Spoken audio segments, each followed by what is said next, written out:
युग आउनु हुँदैछ अनि यो गल्ती चाहिँ पक्कै नगर्नु होला क्या।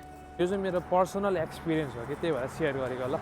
मेन कुरा भनेको एकोमोडेसनहरू चाहिँ बुक गर्दाखेरि भरसक्दो नेपालीहरूको घर जस्तो अब नेपालीहरूले घर लिएर मान्छे राख्छ नि हो त्यस्तो घरमा चाहिँ कहिले नबस्नु होला कि।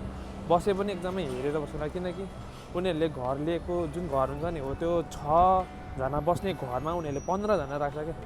सोच्नु त कस्तो हुन्छ होला। त्यो घरमा एउटा मात्रै टोइलेट हुन्छ क्या। अनि बिहान साला त्यो 15-16जना त्यो टोइलेटमा लाइन लाग्नु पर्दा कस्तो होला सोच्नु त। मैले भएको छु क्या। नेक्स्ट कुरा भनेको नेपाली केटाहरूको घरमा बस्नुको बेफाइदा भनेको उनीहरूले सुरुमा डिपोजिट लिन्छ तर लास्टमा घर छोड्ने बेला तिनीहरूले डिपोजिट कहिले फर्काउँदैन क्या। किनकि हामीसँग प्रुफ पनि हुँदैन कि हामीलाई सस्तो रुम चाहिएको हुन्छ, उनीहरू सस्तो दिएको हुन्छ। यो कुरा चाहिँ यो गल्ती चाहिँ कहिले नगर्नु। भरसक राम्रो खोज्नु। अनि यदि तपाईँहरूले यसोसँग बस्नु भयो भने पनि एकदमै कन्ट्र्याक्ट लिएर बस्नु। यो कुरामा चाहिँ बी अवेर सबैभन्दा।